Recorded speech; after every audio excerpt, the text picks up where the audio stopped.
c'est maintenant l'heure dans toute liberté sur LCI. Une heure de décryptage et de débat, sans tabou et sans langue de bois, en toute liberté. En somme, on est ensemble jusqu'à 10h. Allez, ça n'arrive qu'en France. La SNCF lance un TGV Lyon-Bordeaux en 2027. 5 heures de trajet, ça fait 3 épisodes Netflix à peu près. La moitié des billets à moins de 30 €. Youpi! Bonne nouvelle, oui. Sauf pour ceux qui vivent au milieu du pays, parce que le tracé fait un énorme crochet, si on peut appeler ça un crochet, pour éviter le Massif central. Il remonte carrément à Paris, comme on dit, pour redescendre. Un Lyon-Bordeaux qui devient un Lyon-Bordeaux, surtout pas Clermont. Résultat, toujours, pour faire Clermont-Saint-Etienne, 2 villes qui sont à quand même 140 km, faute de ligne, on prend la voiture. Et donc, on n'en a pas fini avec les voitures. La diagonale du vide, c'est pas seulement postale, démographique, médicale.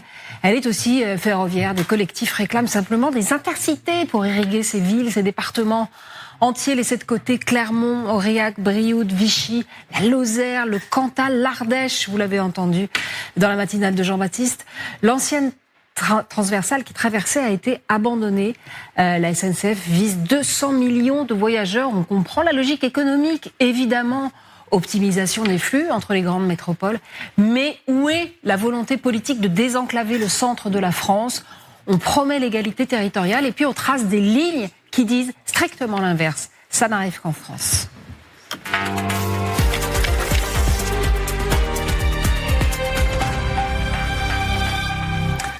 Oh la belle rose. Non, c'est magnifique de vous voir apparaître sur ce plateau, Elisabeth. Oh, écoute, tel qu'on vous mène. Comment ne pas venir avec grâce et joie ici? Comment ça va, Queen Elisabeth? Vous nous avez manqué vendredi dernier. Ah ouais. Vous aviez mal au dos. Ça va mieux? J'en avais plein le dos. Donc vous en aviez plein le dos, effectivement.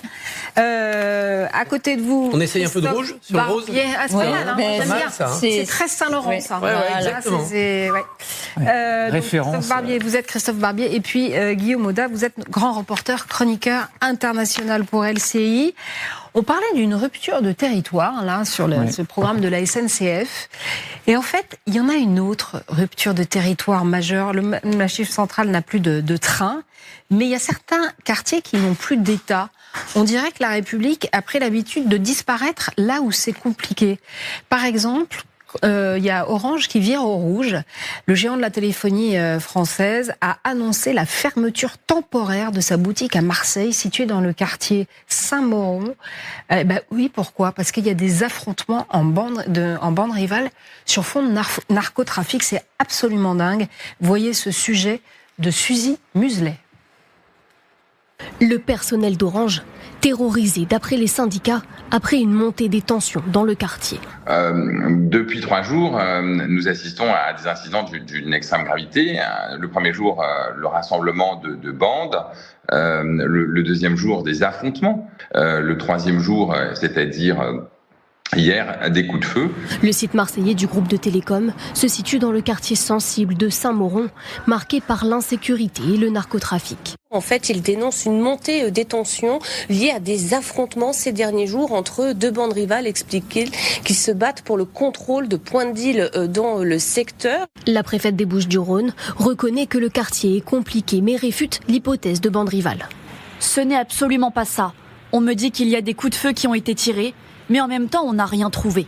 La CGT demande à la direction d'Orange de sécuriser durablement le site. Les 1000 salariés pourront télétravailler ou se rendre sur d'autres sites du groupe. Alors ce matin, Jean-Pierre Farandou, le ministre du Travail, était sur RTL. On l'écoute.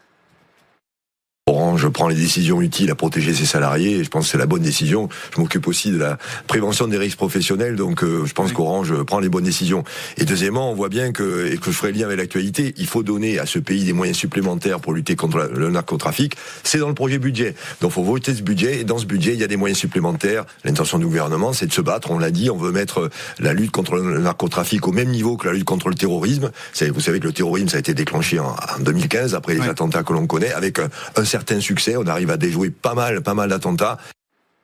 Christophe et Elisabeth, c'est quand même incroyable. C'est dingue que la République recule et que les entreprises reculent. Est-ce que l'insécurité devient un facteur économique majeur capable de faire fuir des entreprises comme carrément des zones de guerre, quoi ? Je vous raconte une petite histoire à Marseille toujours. Un service public. Prenons la Poste. Il y a quelques mois, a dû arrêter une tournée dans un quartier parce que les dealers menaçaient les postiers. Donc ils ont arrêté la tournée. Eh bien, des mois plus tard, mais vous en avez sans doute entendu parler, les narcotrafiquants sont venus voir la Poste et ont dit « Mais nous, on a besoin de vos tournées. » Parce que dans les colis, vous voyez, il y a des produits. On va sécuriser votre tournée. Et ceci fut fait. Ouais, Non, vous voyez, je vous crois pas, Elisabeth. Et donc, vous voyez, ils ont dit, OK, maintenant on arrête, on les laisse tranquilles. Voilà, on ne touche plus. Alors c'est pas, les postiers sont pas encadrés par des malabars, narcotrafiquants. Ils ont dit, on les laisse faire. Parce qu'ils ont besoin des colis. Non, mais c'est vous dire à quel point l'imbrication, le chantage, la pression maintenant, on va arrêter de fermer les yeux, de dire que c'est pas grave. Il y a un gamin, il y a quelques jours, quelques semaines, qui a été assassiné par les narcotrafiquants pour intimider un lanceur d'alerte. Là, c'est Orange qui est obligé de fermer pour protéger ses salariés. C'est sidérant, c'est là où on en est. Et effectivement, le narcotrafic, maintenant, il faut des moyens considérables, mais il faut les mettre. Voilà, il ne faut pas le dire, il faut le faire.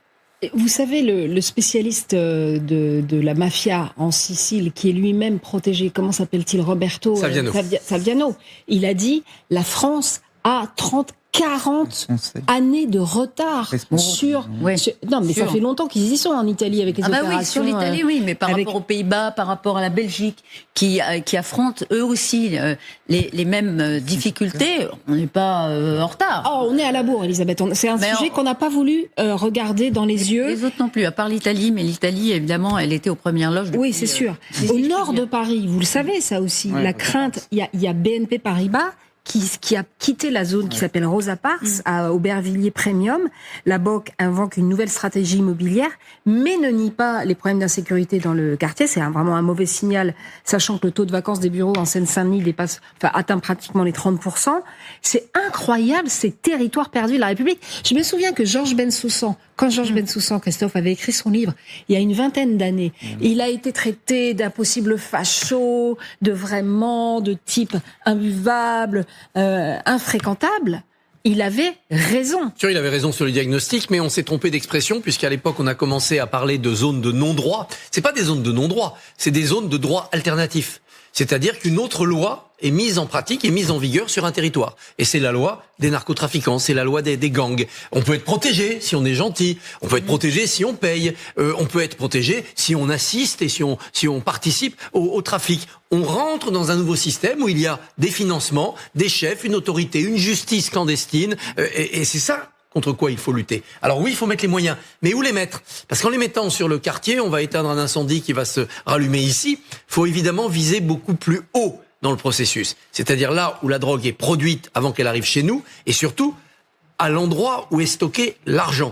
Alors on voit bien qu'on a parfois des saisies de millions d'euros en billets de banque, en petites coupures, c'est le produit du trafic de terrain. Mais quand est-ce qu'on arrivera à aller geler des avoirs du narcotrafic, comme on l'a fait avec les avoirs russes? Alors, il y a un autre phénomène qui s'étend. On croyait que c'était réservé à la mafia sicilienne, on en parlait tout à l'heure. Depuis le début de l'année, dans les Bouches-du-Rhône, les tentatives de racket des commerçants sont de plus en plus nombreuses. La procureure de la République d'Aix-en-Provence l'a d'ailleurs confirmé. Parmi les cibles, les restaurants, des supérettes, des boîtes de nuit, les soupçons se portent sur la DZ Mafia, la désormais fameuse DZ Mafia. Vous voyez ce sujet de Mathieu Perrault, Martin Falaiso,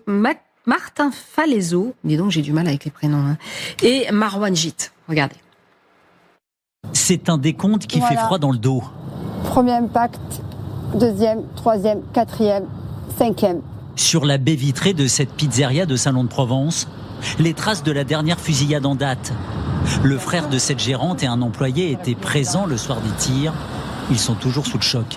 L'angoisse, le stress, on peut pas travailler tranquillement dans ces conditions. Ils auraient pu laisser leur vie ce soir-là. Heureusement, personne n'a été blessé cette fois.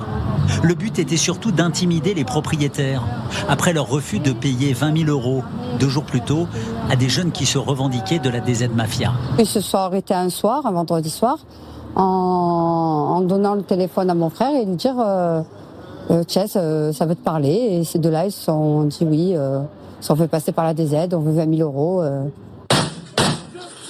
Le racket et les scènes d'intimidation violente se répètent, avec parfois une mise en scène sur les réseaux sociaux, Comme ici à Marseille, il y a pile d'un an. Après les menaces, certains commerces sont incendiés, et plus seulement dans la cité phocéenne. On est où là, Christophe? Quand on parle de mexicanisation, ça ressemble à ça, bien entendu. Et en même temps, comparaison n'est pas raison, parce qu'on n'est pas le même État, on n'a pas le même passé, on a des sites de production qui sont beaucoup plus loin de nous. La drogue n'est pas produite chez nous. Elle vient soit d'Amérique du Sud, soit d'une partie de l'Afrique. Et donc, on doit pouvoir agir au lointain. Elle n'est pas produite chez nous. Elle est raffinée. Elle est produite pour ce qui concerne les drogues chimiques, notamment aux Pays-Bas et maintenant dans certains coins de France. Mais pour prolonger ce que disait Christophe Barbier, oui, il faut essayer de s'attaquer en fait au narcotrafic, à ses sources de financement, comme on le fait par exemple avec les avoirs russes qui sont gelés. Mais ce qu'on découvre à travers en fait ces exemples qui sont incroyables, hein, Orange, effectivement, la BNP à Aubervilliers qui quitte les lieux ou encore ces petits commerces, c'est qu'en réalité le narcotrafic, il s'attaque à ce qui fait le sel d'une société.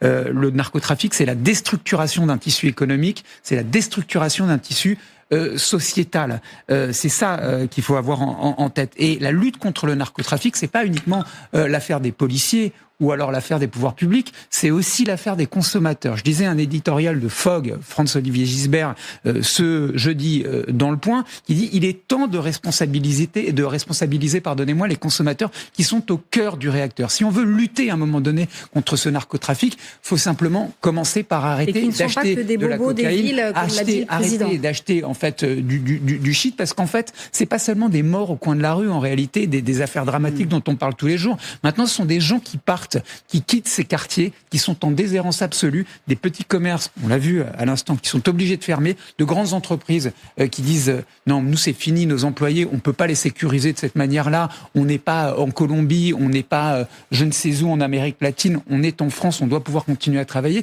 C'est ça cette histoire. Donc en réalité, cette lutte qu'on engage maintenant à tous les étages de la société, elle doit concerner au premier chef, au-delà de la prévention, les consommateurs. Consommer, c'est pas uniquement, encore une fois, un mort au coin de la rue, c'est aussi une entreprise qui est obligée de baisser le rideau. Ça fait son chemin, mais vous disiez, Anaïs, qu'ils ne sont pas seulement les bourgeois des villes, mais s'il l'a dit, moi je trouve qu'il a eu raison. Parce que c'est une addiction, c'est une maladie, la toxicomanie. Mais l'usage récréatif, celui qu'on peut juguler, qu'on peut discipliner davantage, c'est pas celui du pêcheur breton qui tient avec de la coke pour tenir 20 heures en mer non-stop. Ouais. Non, l'usage récréatif, il est considérable. Ouais. Et celui-là, chacun peut s'interroger en conscience. Et encore une fois, soit on va faire une cure, soit on s'interroge en conscience. On se dit, il faudrait peut-être que je limite ma consommation. Je veux dire, on connaît tous autour de nous les gens qui en prennent. Oui, bien sûr. Bien sûr. Et donc, on voit bien comment ça se passe quand même. C'est peut-être ce message qui donc quand il dit les bourgeois, moi pour une fois, je dis il a pas eu tort, parce que il faut aussi un petit peu secouer la tête. Et par ailleurs, vous disiez tissu économique, tissu démocratique. C'est ça aussi que le narcotrafic déchire, parce que la corruption, on en parle aussi, c'est nouveau, ça gangrène les ports, les administrations, on a vu la justice, les prisons. Ça, mais vous voyez où on en est là. Voilà. Donc, quand j'étais, je vais pas vous raconter ma vie, mais quand même un peu. Quand j'étais petite, j'ai fait un sujet sur l'urbanisation, et j'ai dû faire un sujet. J'avais 25 ans sur la Courneuve. Donc on y est allé. C'était très compliqué d'aller tourner là-bas. C'est une très grande cité autour de Paris, la cité des 4000. Énorme bar. On arrive avec le cadreur, on avait mis la caméra dans un sac de sport, on tourne les gens on devait tourner, ça se passait bien. Et à un moment, je lui dis, il y avait sous la Courneuve, sous la cité des 4000, il y a un centre commercial en complète déshérence. Et donc je dis, j'ai perdu mon oreillette. Je dis, va faire des plans là-bas, il n'y a plus un seul commerce debout, quoi. Et donc on rentre pour faire des plans là-dedans, tous les rideaux de fer fermés, et on se prend une meute de Rottweiler et de chiens d'attaque. On a couru comme des mamoules. Et les gens de la Courneuve nous ont expliqué, mais il faut jamais aller là-bas. C'est là le point de deal. Et c'est là. Il y a combien de temps donc 25 ans. Donc, on peut imaginer en un quart de siècle la vitesse à laquelle les choses vont. Guillaume, vous voulez pas aller me chercher mon oreille? Mais j'étais en train d'essayer de faire deux choses à la fois. Alors, j'ai pas le don d'ubiquité. Je peux pas être en train de ramasser votre oreillette et dire d'un mot qu'en réalité, cette expression que vous employez, Elisabeth Martichoux, non, mais c'est genre usage récréatif. En fait, c'est en ça que le récit doit changer parce que c'est presque une pudeur de gazelle que de dire usage récréatif. C'est un usage en réalité mortifère. Le but, c'est pas de juger ceux qui fument, ceux qui à un moment donné sont addicts ou quoi que ce soit. C'est pas ça. Il faut engager des mécanismes de prévention, mais il faut également engager un changement de récit. C'est pas de l'usage récréatif, c'est de l'usage mortifère à tous les étages de la fusée économique, sociétale, démographique, parce que les gens quittent ces territoires démocratiques. Ils ont déjà quitté depuis belle lurette, mais enfin, c'est pas fait pour arranger les choses, c'est sûr. De société, voilà. Vous avez récupéré votre oreillette? J'ai tout récupéré, je suis en lien avec mon Pierre bien-aimé, donc tout va bien. On va passer maintenant à Poutine, qui fixe ses règles. Ça, on a un peu l'habitude aussi. À la une, 2. Alors l'autre fait du jour au menu ce matin, évidemment, ce sont les commentaires de Vladimir Poutine à propos de ce fameux plan Trump dont on vous parle depuis le début de la semaine. Est-ce qu'on se dirige, oui ou non, vers une fin de la guerre en Ukraine? La réponse est sans doute dans la question. Peut-être, mais aux conditions du Kremlin. En tout cas, à en croire le président russe. On l'écoute. Nous continuons à recevoir des propositions de cessez-le-feu ici et là.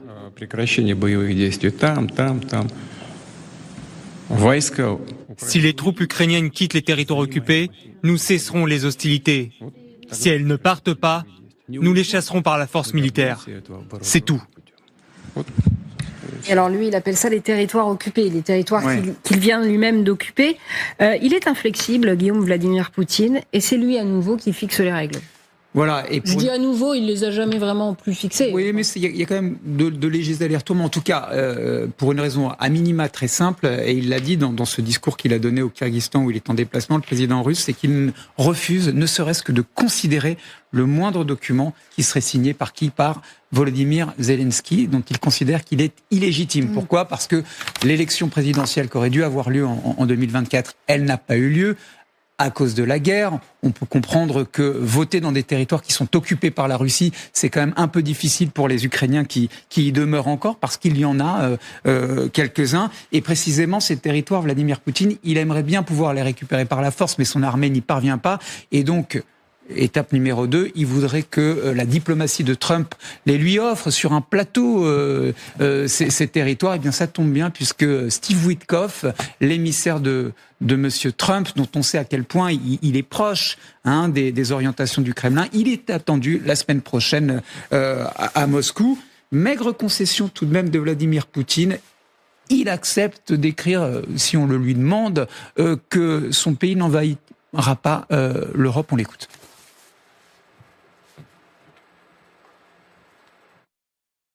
Il y a des points dont il faut encore rediscuter.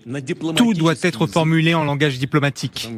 L'un des points serait de préciser que la Russie ne veut pas envahir ou attaquer l'Europe. Pour nous, c'est ridicule, car nous n'avons jamais eu l'intention de le faire. Mais s'ils le veulent, nous pouvons le faire. C'est incroyable ce rictus au bord de ses lèvres. Est-ce qu'on peut croire que Poutine, lorsqu'il dit qu'il n'a aucune raison d'attaquer l'Europe, dit vrai? Avec cet air goguenard, absolument pas. La marque de fabrique de Vladimir Poutine, ancien colonel du KGB, c'est le mensonge. On se souvient tous de 2021, il était en train de masser ses troupes aux frontières de l'Ukraine. Non, je n'irai pas. D'ailleurs, Emmanuel Macron a cru jusqu'au bout que la Russie n'envahirait pas l'Ukraine. Février 2022, la Russie a envoyé l'Ukraine. Forcément, ça trotte dans la tête d'absolument tous les Européens, lesquels se réarment, réintroduisent le service militaire sur le modèle ou pas d'Emmanuel Macron avec le service national volontaire. Et pendant ce temps-là, outre-Rhin, l'Allemagne aussi, elle se prépare. Mais ah oui, il y a un petit son. Juste une... Non, c'était éventuellement il y a une petite un dialogue qu'on pouvait engager. Vous disiez, il juge illégitime. Une chorégraphie. Il juge illégitime Zelensky parce que les élections n'ont pas pu se tenir. Mais de toute façon, quand il a envahi l'Ukraine, il voulait le renverser tout de suite. Donc, il a pris le prétexte du report des élections pour dire qu'il n'était pas un président légitime. Il ne veut pas de Zelensky à Kiev depuis le début. Il a fomenté, rappelez-vous, tout était prévu pour que Zelensky soit dézingué, la présidence ukrainienne au premier jour en février 2022. Lequel Volodymyr Zelensky a en effet échappé à des tentatives d'assassinat. Et en plus, Quand vous parliez de l'Allemagne, Guillaume, elle fait plus que se préparer. Le Wall Street Journal a révélé que Berlin avait mis au point un plan militaire extrêmement détaillé en cas de choc majeur avec la Russie. Guillaume, qu'est-ce qu'il y a dans ce plan ? Alors, il y a à la fois une idée. Il va y avoir un choc majeur avec la Russie d'ici à 2029. L'Allemagne en a la quasi-certitude. Il y a une idée et une organisation, mais alors au millimètre de ce que doit être la réponse allemande. Ce plan, il est préparé dans le plus grand secret depuis février 2022, au plus haut niveau de l'état-major de la Bundeswehr, qui est l'armée allemande. On va découvrir sur l'un des cartons qu'a préparé Pierre Beheretsch, ce qu'en dit l'un de ses auteurs, le but est de prévenir la guerre en faisant clairement comprendre à nos ennemis que s'ils nous attaquent, ils n'y parviendront pas. Ça, c'est ce que dit un officier allemand. Alors très bien, mais comment l'armée allemande, elle a élaboré un document de 1200 pages. 1200 pages qui fourmille de détails opérationnels, un plan militaire hautement structuré qui décrit le scénario de guerre envisagé, les forces engagées, leur nombre, leur composition, leur mission, mais surtout, et point crucial, l'Allemagne est fin prête à transformer son territoire en une sorte de corridor stratégique qui permettrait de véhiculer des troupes et leur matériel jusqu'au flanc est de l'Europe. Tenez-vous bien, le chiffre avancé par l'armée allemande, c'est 800 000 hommes, à la fois des troupes de l'OTAN, des troupes allemandes, des troupes alliées, à véhiculer à travers les ponts, les routes, les chaussées, les ports, les aéroports. Tout a été étudié par le menu, la réglementation européenne, la taille des voies ferrées pour faire circuler. Vous étiez dans le régiment du train. Oui, tout à fait. Et la correspondance entre les écarts de rail était un vrai problème. Ouais, vous aviez fait le service militaire, la correspondance entre les écarts de rail. Vous le dites, c'est un problème pour faire circuler, par exemple, un char Leclerc jusqu'au flanc est. Et il faut passer par l'Allemagne. Et l'Allemagne se prépare par le menu. Donc, véritablement, on est dans une organisation, pardonnez-moi l'expression, à l'allemande, mais qui prévoit ce choc majeur. Le message, c'est très simple, qui est envoyé aux Russes. C'est un message de dissuasion. C'est aussi l'aspect psychologique. C'est ne cherchez pas à nous attaquer parce qu'on est fin prêt. Maintenant, un plan secret qu'on connaît comme ça dans le moindre de ces détails, il est plus trop secret. J'espère que sous le plan secret, il y a d'autres dispositifs. Si on a la liste des ponts sur lesquels il faut envoyer des drones... Mais il y a un baromètre sur la sécurité des Français, Odoxa pour le Figaro, qui est paru aujourd'hui. Les 3/4 de nos concitoyens, 73%, se déclarent insatisfaits de l'action en matière de lutte pour la sécurité, mais surtout, ils disent qu'ils ne se sentent pas en sécurité et qu'ils s'inquiètent de la menace d'une troisième guerre mondiale. Mais c'est grave. Enfin, je veux dire, c'est grave. Non, c'est pas grave qu'ils s'inquiètent. Il vaut mieux un peuple vigilant et inquiet qu'un peuple qui dort sur ses deux oreilles et qui se fait surprendre par le son du canon. Ça veut pas dire que s'inquiéter, ça veut dire paniquer et penser que demain matin les chars russes seront sur le Rhin.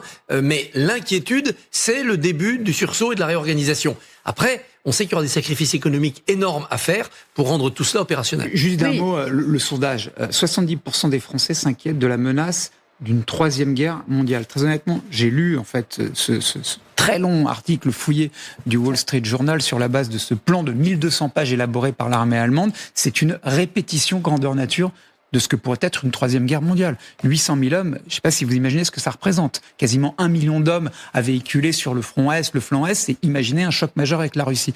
Deuxième point, effectivement, le plan n'est pas si secret que ça, mais c'est aussi une des dimensions de ce qu'est la dissuasion, c'est l'aspect psychologique. La fuite, ça participe à plein. Vous avez bien vu, depuis à peu près une semaine maintenant, on parle de ce plan Trump en 28 points, et les fuites se multiplient. Bloomberg qui révèle une discussion très compromettante entre Steve Witkoff, l'émissaire de Trump, et puis Ushakov, un des conseillers de monsieur Vladimir Poutine. Et on comprend qu'en réalité, ce plan est très favorable au Kremlin et qu'il a été dicté depuis Moscou quasiment point par point.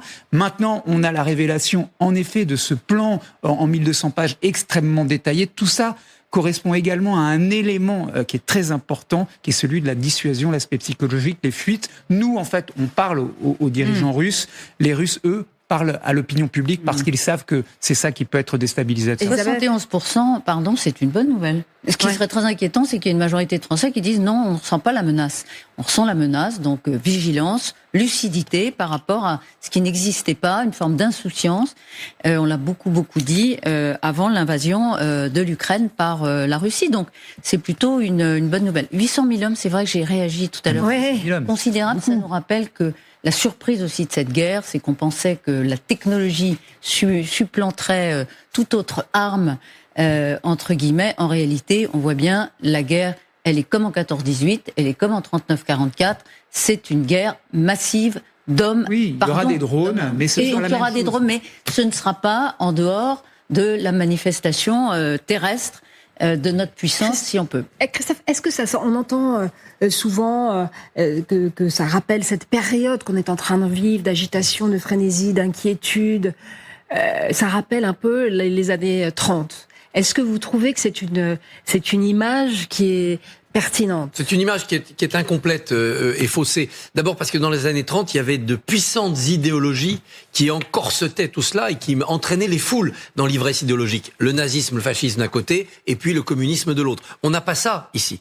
On a des démocraties occidentales face à une volonté impériale, mais ancrée sur un État. On peut pas dire qu'il y a un poutinisme qui veuille produire un homme nouveau. Il n'y a pas cet arrière-plan intellectuel. Ça joue beaucoup quand même parce que les idéologies, par l'ivresse qu'elles entraînaient, poussaient les foules à sacrifier. Là, il y a de la raison quand même, notamment de notre côté. Et puis, l'autre différence, c'est que on avait dans les années 30 un retard technique militaire. De Gaulle, on a fait des livres entiers, on avait sous-estimé l'arme blindée, on avait pris du retard sur les équipements, du retard sur la cavalerie, et on faisait la ligne Maginot.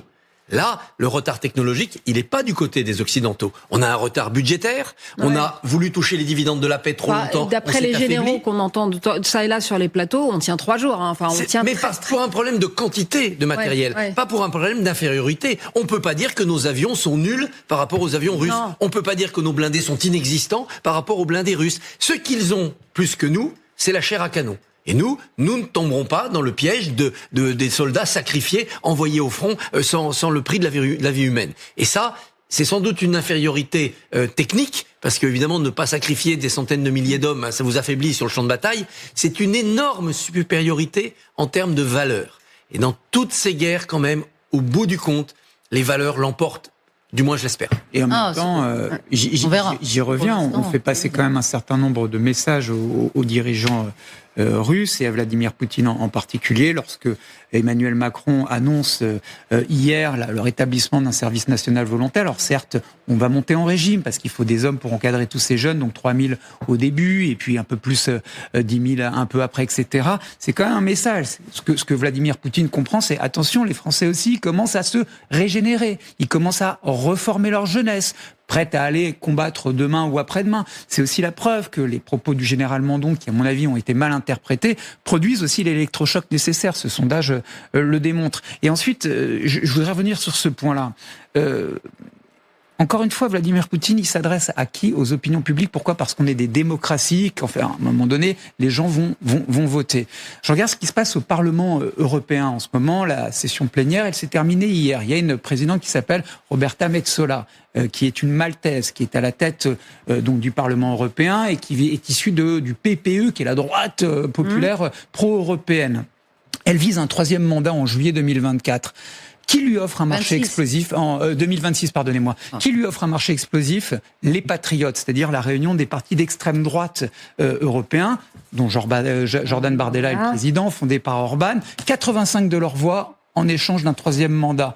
Mais la plupart de ces partis pro-européens sont sensibles aux arguments du Kremlin. Donc vous voyez qu'en fait, la guerre que mène la Russie... Elle a dit oui ou elle a dit non? Elle n'a pas encore dit oui, elle n'a pas encore dit non. Elle prépare sa réélection. Est-ce qu'elle acceptera ce deal de l'enfer qui lui est proposé par les patriotes? Je ne sais pas. Mais ce que je veux dire derrière ça, c'est que la guerre que mène la Russie contre l'Ukraine, elle est multidimensionnelle et elle est aussi hybride jusqu'aux arcanes du Parti européen, où des gens comme Matteo Salvini, par exemple, qui font partie des patriotes, partis européens, sont très sensibles aux arguments du Kremlin. C'est intéressant parce que Christophe invoquait les valeurs qui gagnent toujours à la fin. Si Madame Metsaola, effectivement, accepte le chantage, eh bien, ce sont les valeurs qui reculent. Et pour l'instant, on n'a pas toujours eu l'impression, d'ailleurs, qu'on mettait le paquet pour défendre nos valeurs. Ouais, c'est ça vrai. fait des années, ça va faire 4 ans, au mois de février, qu'on dit, mais qu'est-ce qu'on attend pour mettre le paquet, nous, les peuples, et leurs relais politiques, et les acteurs. Donc, les valeurs gagnent à la fin, à condition que, effectivement, on y mette les moyens. Et parfois, on en doute. Vous voyez que pour de basses ambitions politiciennes, on peut imaginer effectivement piétiner ses propres valeurs. Qu'est-ce que demandent les patriotes deux vice-présidences au Parlement européen. C'est hyper important. Deux vice-présidences et au moins un poste de questeur, en gros, pour être au cœur du pouvoir et avancer effectivement certaines de ses positions.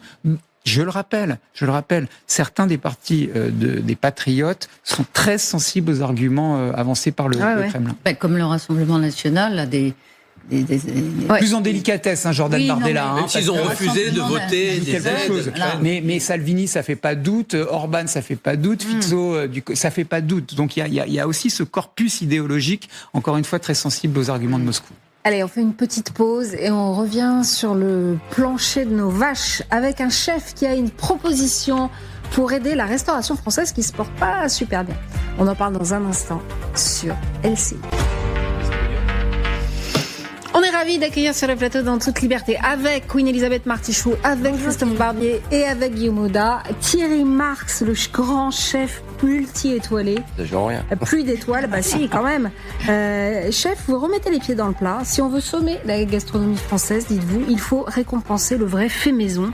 Parce que la fréquentation des restaurants a baissé et elle a baissé drastiquement, chef. Oui. Elle a baissé quoi, de 15-20%, c'est ça, selon... Vous êtes patron de l'UMI, vous, de l'Union des hôtels et restaurants, des métiers de l'hôtellerie. Ouais. Ce qui est inquiétant, c'est pas conjoncturel, c'est structurel. Ça fait 40 ans que ça se dégrade. Ça fait 40 ans qu'on rentre dans une dégastronomisation de la France parce que les coûts de production deviennent de plus en plus lourds. Donc évidemment, ceux qui font du fait maison, qui mettent des casseroles sur le fourneau, qui achètent des produits de qualité, qui payent du personnel qualifié, finalement ne s'y retrouvent plus face à des gens qui ne font plus du fait maison et qui ont quand même l'appellation restaurant.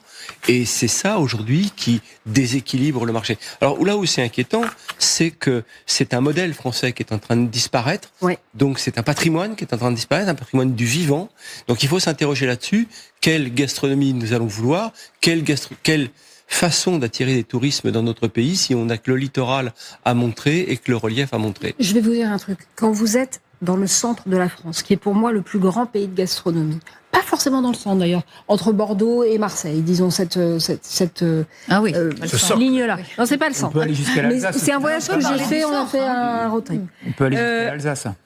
C'était très compliqué de trouver des petits restos, des petites guinguettes, ce que vous voulez, avec de la bonne nourriture. Quand vous faites le même voyage en Italie, vous arrivez dans n'importe quel village, vous avez toujours la petite trattoria qui va vous proposer des choses excellentes. J'ai l'impression qu'on est en train de se faire dépasser, par exemple, par les Italiens. C'est simple, quoi. Je vous assure, c'est frappant. C'est pas on est en train de, nous sommes dépassés. C'est-à-dire qu'aujourd'hui, on est derrière l'Espagne, l'Italie, arrive la France. Ça, c'est les chiffres de cette année. Dépassé en termes de quoi ? De nombre de restaurants ? En termes d'attractivité, pas en termes de nombre de restaurants, mais en termes d'attractivité gastronomique. C'est pas dur, il y avait un congrès à Perpignan. Donc on est dans cette région. Il suffit de faire 20 km et vous êtes en Espagne. Vous regardez le prix d'un menu en France et le prix d'un menu en Espagne. J'ai pris les deux mêmes, 22 €. Vous voyez, au restaurateur français, il lui reste sur 22 € 40 centimes.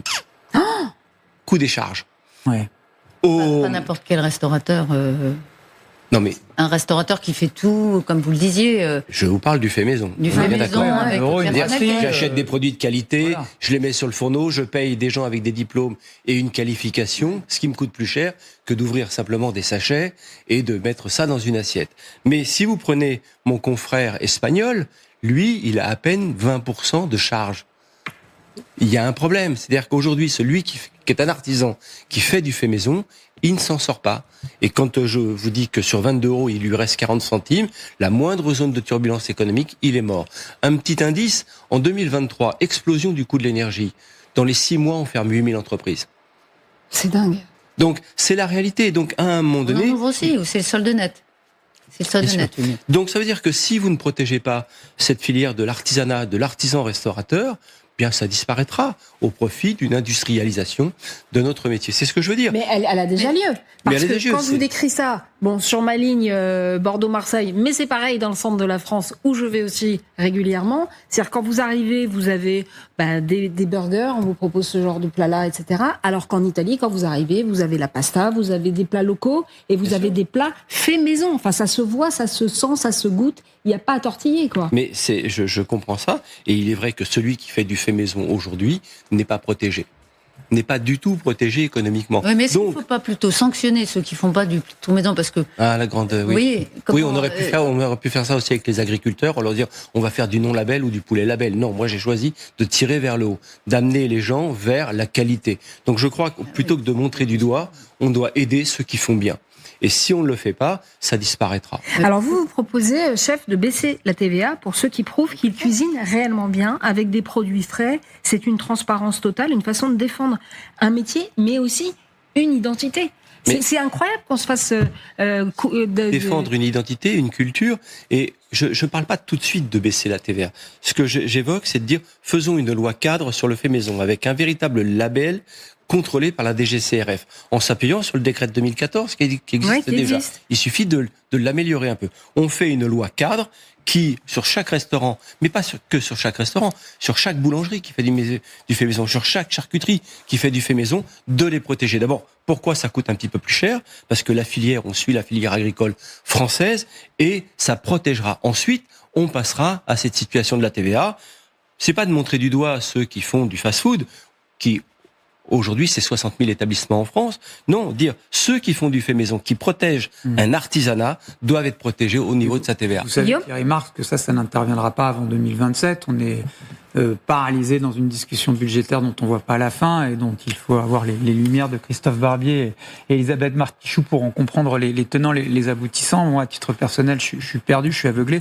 Donc, quand on est restaurateur et que vous plébiscitez, vous demandez, est-ce qu'une loi cadre soit imaginée, vous imaginez un seul instant que ça soit réfléchi et fait et posé sur la table avant 2027? Mais je travaille déjà avec le Sénat pour essayer de reproposer ça à l'Assemblée nationale. Donc vous poussez. Oui, parce que là, j'ai l'air de défendre les restaurateurs. Je défends l'artisanat, je défends la TPE. Donc, ce qu'on oublie dans ce pays, ce qu'on oublie souvent, si vous voulez parler de prospérité, la prospérité, faut la constater de visu. Quand vous êtes un gamin dans un village, dans un quartier, dans une rue, vous voyez que votre boulanger prospère, vous dites, pourquoi pas moi? Quand sur des plateaux de télévision, nous entendons parler que de taxer les riches ou le 440, ça ne parle à personne dans nos quartiers. Aujourd'hui, il faut pouvoir se comparer. Quand je vois une TPE comme une petite boulangerie, comme un restaurateur qui se développe, qui fait bien, qui vient se travailler, les gens s'identifient à cette possibilité de la prospérité. Et on ne fera pas partir la prospérité de ce pays sans passer par la base. Mais dans ce juste combat, vous portez le fardeau ou l'ombre portée d'une autre baisse de la TVA dans la restauration qu'avait accordé Nicolas Sarkozy et dont on a l'impression qu'elle n'a pas donné les fruits qu'on attendait. Il devait y avoir un partage de la richesse créée entre les salariés de la restauration, les patrons bien entendu, et le consommateur. Le consommateur n'a pas vraiment vu le prix des menus baisser. Les salariés, vous avez du mal à en trouver dans la restauration parce que les salaires sont peut-être pas assez attractifs. On a l'impression que ça a été capté par le profit. Est-ce que je fais un mauvais procès à la profession? Vous faites un très mauvais procès. Alors, de dire que certains restaurateurs n'ont pas joué le jeu, je vous l'accorde. La balle au centre. Maintenant, qu'est-ce que nous avons fait avec cette TVA à 5,5 ? Nous avons créé la mutuelle santé pour les salariés. D'accord ? On est la plus grosse hausse des salaires a été faite dans l'industrie de l'hôtellerie-restauration grâce à cette TVA qui avait été baissée. Ça, c'est un vrai. Et ça a été contrôlé. Je vous rappelle que la ministre Pinel avait mené une enquête là-dessus. Il y a eu un autre ministre, je l'ai oublié le nom, pardon. Mais en tout cas, ça a été contrôlé. Donc, que certains n'aient pas joué le jeu, je vous l'accorde, mais que la profession ait joué le jeu, que cette industrie, et je sens toujours l'impression que c'est une petite industrie, que la restauration, l'hôtellerie serait quelque chose de quelque chose comme ça d'insignifiant.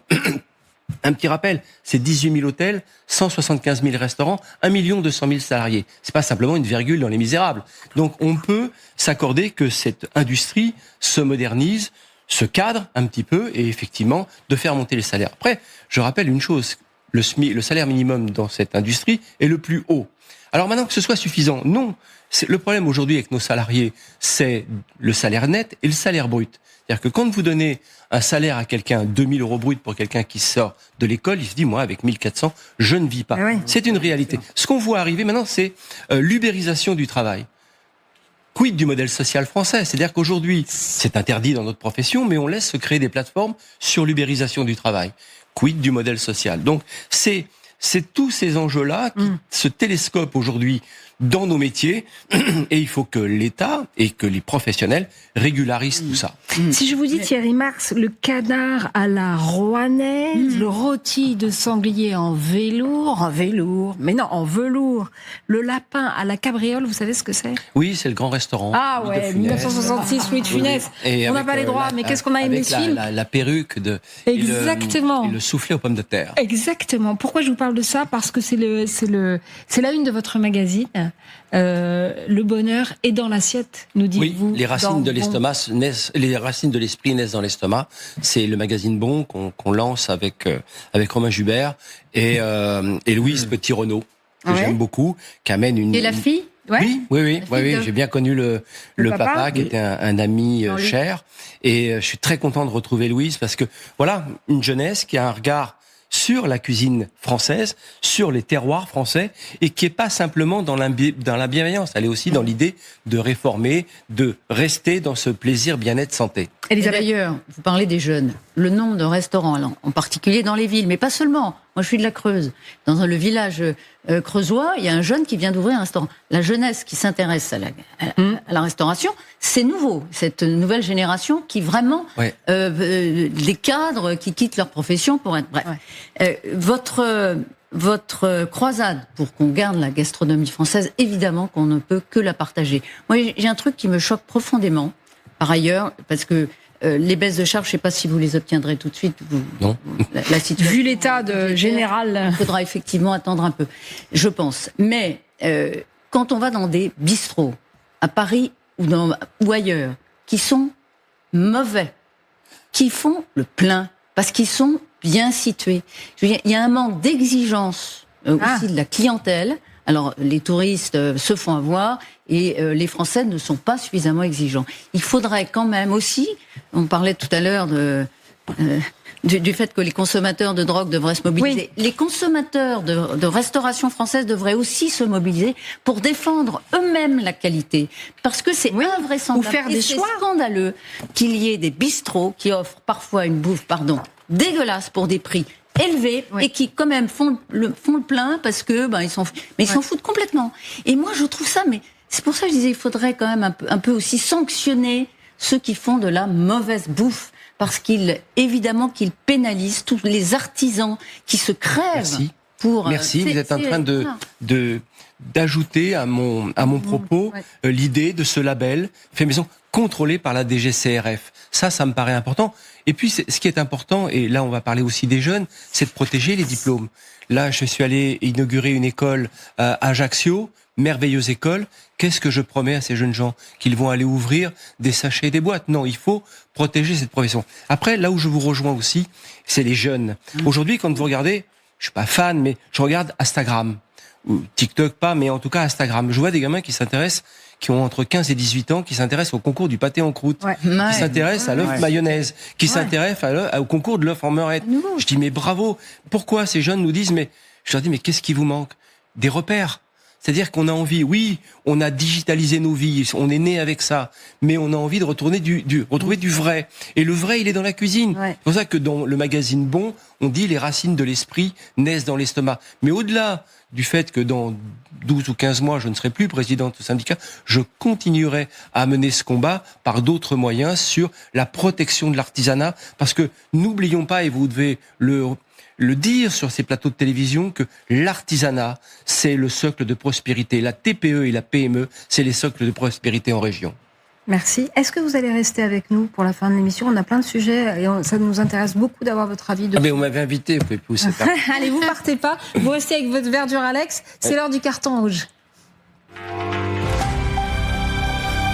Alors, une mauvaise nouvelle pour les touristes étrangers, c'est pour eux le carton rouge. Le billet d'entrée du Louvre ou encore du château de Versailles vont coûter plus cher, jusqu'à 10 € de plus. Les explications d'Elisa Cléache. Dans la file pour entrer au Louvre, mauvaise nouvelle pour certains visiteurs. Les non-européens paieront plus cher en 2026 et ça ne leur plaît pas. C'est tellement injuste. Nous sommes turcs et nous devrons payer plus. C'est injuste. Je trouve que tout le monde devrait être traité de la même manière, qu'on soit européen ou non, pour visiter des lieux culturels importants. Nous y repenserons à 2 fois avant de revenir. À partir de janvier 2026, les ressortissants hors espace économique européen paieront leur billet plus cher. 32 € pour les extra-européens, contre 22 € pour les autres. Cela devrait rapporter 20 millions d'euros au musée, notamment destinés à sa rénovation.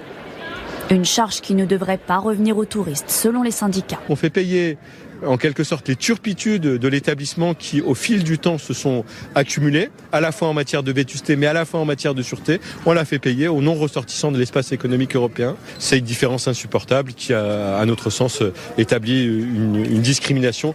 4 autres monuments sont concernés. Le château de Versailles et le château de Chambord, la Sainte-Chapelle ou encore l'Opéra de Paris. Christophe, vous avez envie, vous, que ça soit tous les monuments de Paris, en fait, non ? Bon, écoutez, partout il y en a besoin. Oui, c'est une recette qui me semble parfaitement légitime pour 2 raisons. D'abord, dans de nombreux pays, c'est le cas. Donc c'est quelque part un effet miroir. Et Donald Trump a d'ailleurs annoncé cette semaine une augmentation des tarifs pour les parcs nationaux. Ça allait passer de $80 à 250. Ça existe déjà au Canada. On a entendu des touristes turcs. Quelqu'un disait tout à l'heure que Sainte-Sophie, à Istanbul, vous ne payez pas pareil si vous êtes turc ou si vous êtes ressortissant d'un pays étranger. Par ailleurs, par ailleurs, les caisses sont vides, Christophe. Par ailleurs, les caisses sont vides. Vous payez 2 fois quand vous habitez une ville. Vous payez votre ticket quand vous allez dans un musée ou un château. Et puis vous payez comme contribuable parce que il faut chauffer, il faut aménager, il y a les pourtours, il y a l'usure de la ville. Donc ça me semble parfaitement légitime. Par ailleurs, sur un voyage, quand vous venez des États-Unis ou d'Amérique du Sud et vous venez à Paris, le coût global du voyage, c'est pas 10 € pour voir la Joconde en plus qui vont vous dissuader. C'est noyé dans un paquet global beaucoup plus important. La ministre de la Culture l'avait annoncé en janvier. Oui. Donc là, évidemment, elle accélère le calendrier à cause de ce qui s'est passé il y a quelques semaines. Et de la discussion budgétaire. Mais quand vous allez dans un musée américain que vous payez plus cher, on vous explique pas que vous payez plus cher parce que vous êtes un touriste étranger. C'est pourtant le cas. Mais on vous explique que ceux qui sont résidents permanents, eux, payent moins cher parce qu'ils sont là pour les raisons de Christophe. C'est la bonne façon de le présenter. Bien sûr. Évidemment, il y a une prime à celui qui habite le pays et qui paye par ailleurs les impôts, via les impôts, le musée. Et puis les touristes étrangers, 32 €, en fait, ça nous met au même niveau que les grands musées américains. Quand je me prends le métro la semaine dernière à Paris et je tombe sur cette affiche dans tous les couloirs du métro. Chambord a besoin de vous, sauver l'aile François Ier. Et la directrice générale du château de Chambord disait le château a besoin de 100 millions d'euros pour des travaux sur 10 ans qu'on ne peut pas financer avec nos recettes à ce stade. Thierry Marx. Non mais moi, tout ce qui a été dit est frappé du bon sens. C'est-à-dire que d'abord, on va vers une augmentation et le surtourisme. Donc il va falloir le financer. Bien sûr. Quand vous visitez le Louvre et que vous augmentez, vous multipliez par 5 ou par 10 le nombre de visiteurs, il y a un taux d'usure de ces lieux qui est incroyable. Donc il faut comprendre que ma génération, on était 3,5 milliards. On va être 8 milliards aujourd'hui. Ouais. Les flux touristiques dans le monde, on est obligé de contraindre. Vous avez le problème, moi je vis une partie du temps au Japon. Quand je suis au Japon, je vois que la ville de Kyoto, par exemple, est devenue un flux permanent de tourisme et du tourisme dont on veut pas vraiment. Ouais. Donc, la première ministre japonaise dit c'est fini. Elle rigole pas du tout, elle. Hein. Ah non, c'est pas dans son. Mais à Rome, c'est pareil. Tous les lieux touristiques sont concentrés à l'intérieur de la ville. Vous pouvez plus traverser la place d'Espagne. Vous êtes comme ça. Je vous assure que c'est dingue. Il faut mettre des tarifs, c'est évident. Oui, deux chiffres et une question peut-être un peu provocante, mais mettons les pieds dans le plat. 2 chiffres. À peu près 10 millions de visiteurs au Louvre. On en a beaucoup parlé ces dernières semaines. 77% des visiteurs sont étrangers. Donc quand on parle de dégradation des lieux, c'est aussi essentiellement le fait des étrangers. Même chose pour Versailles. 8 millions de visiteurs à peu peu près 80% des visiteurs sont étrangers. La question que j'aimerais vous poser, on fait payer plus cher les étrangers pour aller au Louvre, pour aller par exemple au château de Versailles. Et si on les faisait payer plus cher pour entrer dans nos restaurants, vous en penseriez quoi? Non, c'est pas une bonne idée. Des menus spéciaux étrangers, étant donné qu'ils sont les plus nombreux à fréquenter nos restaurants. Non, on y va ou pas? On n'est pas dans une bonne logique. Moi, ce qui m'intéresse de défendre en France aujourd'hui, c'est son attractivité, son relief, son littoral, sa campagne et sa gastronomie. Sa gastronomie, quand je traverse entre Bergerac et Périgueux, où j'ai ouvert un établissement il y a 1 an pour faire un bistrot de campagne, ce qui me choque, c'est que entre la sortie des villes où j'ai énormément de fast-food et ensuite pour rejoindre une autre ville entre Périgueux, Bergerac et Bordeaux, j'ai des distributeurs de pizza automatiques et des distributeurs de pain automatiques. Ça me gêne parce que c'est pas gênant, c'est épouvantable, c'est déprimant. Et quand je vois un Américain qui me dit mais vraiment au distributeur, où je vais trouver quelque chose, ce qu'on a évoqué sur l'Italie, agréable à manger et agréable à payer. Et que je ne peux pas lui garantir, ça me gêne. Donc il y a un combat à mener. Et quand on voit Chambord, on se dit il y a un problème. Là aussi, c'est du patrimoine. Nous, on est du patrimoine vivant, mais là, c'est le patrimoine culturel français. Tout ça est englobé. C'est là où il faut mener des combats, dans cette perte de la culture française, du patrimoine français. C'était un carton vert, finalement. Non, mais oui, c'était un carton rouge pour le leader de la CGT qui parlait à l'intérieur du sujet, en fait. Oui, attends, alors justement... Le leader de la CGT peut s'interroger que si on augmente les prix, on augmentera aussi la sécurité, les salaires, l'accompagnement de ces touristes. Enfin, je veux dire, à un moment donné... Je vais vous dire, quand même, de la défense du patrimoine, de la gastronomie, de ce qui fait qu'on est la France, il y a quand même un peu d'espoir. Vous allez voir. Eh ben oui, parce que ils sont les symboles et les ambassadeurs de l'art de vivre à la française. Les marchés font aujourd'hui l'objet d'une pétition pour obtenir leur inscription au patrimoine culturel immatériel de l'UNESCO. Les marchés français, ils sont implantés depuis le Moyen-Âge en France. Ils ont jusqu'en 1960 tenu un rôle prépondérant au sein de la société. Ils ont été dépossédés de leur fonction principale parce qu'il y a eu les supermarchés, les hypermarchés, etc. dans les années, depuis les années 60. Mais finalement, on les redéfinit. Alors, il y a aussi le commerce en ligne qui les a percutés. Mais quand même, il n'y a rien de plus agréable au monde que de se promener dans un marché, Thierry Marx. C'est un lieu d'inspiration absolument incroyable. Mais encore une fois, ils ont raison de demander cette protection et ils ont raison aussi de mettre un label sur le marché. Moi, je ne veux pas retrouver sur un marché ce que je peux retrouver au supermarché. Donc, à un moment donné, il y a une petite police à faire. Vous savez, j'étais un amateur du marché des Capucins à Bordeaux, à Toulouse, à Paris, je fais quasiment beaucoup de marchés entre le 20e, le 18e et le marché Raspail. Et je me dis, mais attention, un étal sur 3, j'ai des produits que je pourrais trouver en supermarché. C'est pas normal. Là aussi, il y a une petite police à faire pour demander ce label, que je trouve sur ce marché quelque chose né de l'agriculture française, fait en France et transformé en France. Et ça, je pense que les agriculteurs aussi sont à l'écoute de cela. Vous savez que sur TF1, il y a l'élection du meilleur marché. Et l'année dernière, je crois, Pierre, que c'était le marché de la halle de Béziers, c'est ça ? Donc cette année, on va revoter. C'est quand même un endroit exceptionnel, le marché. On fait un petit clin d'œil à Marc Borda, qui est le papa de notre assistante d'édition Audrey, qu'on appelle Monsieur Cacahuète, parce que il fait ses bonbons tous les jours, tous les matins, tous les jours que Dieu fait, qu'il pleuve, qu'il vente, qu'il neige. Il les vend dans le Poitou, Charente-Maritime, les Deux-Sèvres, des pralines magnifiques, et on appelle ça sent bon sur les marchés. Marc, oh là là, Monsieur Cacahuète, de saveurs, de parfums, de couleurs. J'ai eu la chance, à titre personnel, de vivre rue d'Aligre. Donc tous les matins, quand je me réveillais, parfois 4 heures du matin, parce qu'on prépare un marché dès 4 heures, dès 3 heures du matin, les camions qui arrivent. C'est un festival. Une explosion de couleurs, de parfums. C'est sûr. Et surtout, c'est magnifiquissime le marché. Et puis à partir de 8h, 9h, les gens qui viennent achalander, regarder un peu ce qui est au choix, les aubergines, les poireaux, etc. Et préparer le déjeuner de midi. C'est magnifiquissime. Le marché d'Aligre, il est ouvert 6 jours sur 7 à Paris. Si vous avez la chance de passer à Paris, allez-y, parce que c'est incroyablissime. Et il y a aussi un marché couvert avec des produits extrêmement raffinés et de choix, Thierry Marx. Vous allez à quel marché, vous À Ligre. À Ligre, vous allez, et vous, Christophe ?